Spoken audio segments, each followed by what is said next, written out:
বাবা-মা, ভাই-বোনকে ছাড়া থাকা কতটা কষ্ট, আমার মতো যারা আছে একমাত্র তারাই জানে। ফেব্রুয়ারির ৩ তারিখ আম্মু, দিশা আর দ্বারা মালয়েশিয়াতে চলে যায়।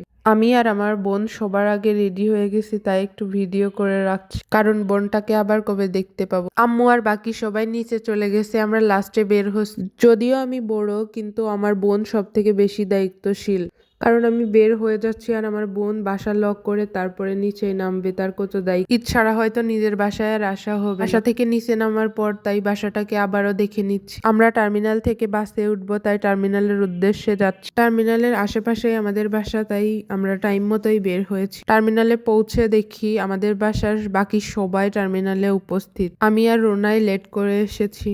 কেন জানি আমার চোখে এখন ঘুমই আসে না। লাস্ট 2 রাত আমি একটুও ঘুমোতে পারিনি, তাই আমার খুবই বমি আসছিল। মোজো ক্যান খাচ্ছি এই জন্য।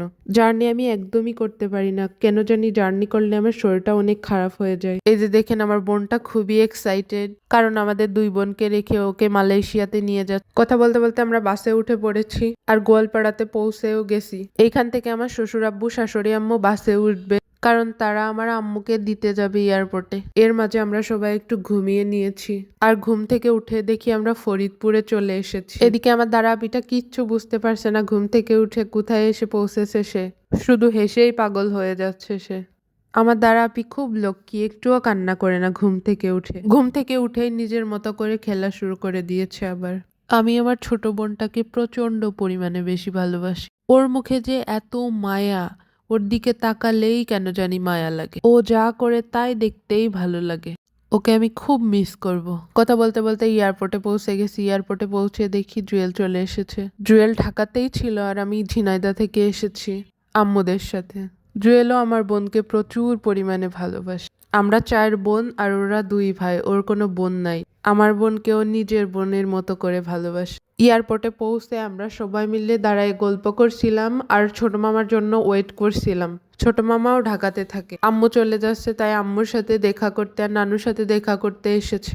আমার যখন বিয়ে হয় তখন আমার মামা মালয়েশিয়াতে ছিল, আর মালয়েশিয়া থেকে এসে ঢাকায় থেকে গেছে, বাসায় আর যায়নি। তাই জুয়েলের সাথে আজও দেখা হয়নি, এই প্রথম দেখা হলো। মামা, শ্বশুর আর জামাইয়ের। আজকে রাতের বাস জার্নিটা খুবই ভালো ছিল, কেউ বমিও করিনি, অসুস্থও হয়নি। এক ঘুমে সবাই এয়ারপোর্টে চলে এসেছে। আমারও আজকে জার্নিতে একদমই কোনো সমস্যাই হয়নি। আমরা খুব ভালোভাবে এয়ারপোর্টে পৌঁছতে পেরেছি। আমাদের ফ্যামিলির সবার মালয়েশিয়া যাওয়ার কথা ছিল, কিন্তু আমার বিয়ে হয়ে যাওয়ার কারণে আমি মালয়েশিয়াতে যেতে পারিনি আমার ফ্যামিলির সাথে। আমি যেতে না পারার কারণে আমার মেজো বোনকেও রেখে গেছে আমার আম্মু, কারণ সবাই চলে গেলে আমি দেশে একা থাকলে আমার বেশি মন খারাপ হতো, তাই আমাদেরকে ঈদের পরে নিবে। এই যে আমার ছোট বোনকে আমার ছোট মামা কোলে নিতে যাচ্ছে আর ও ভয় পাচ্ছে, কারণ ও একদম ছোট থাকতে আমার মামা মালয়েশিয়াতে চলে গিয়েছিল।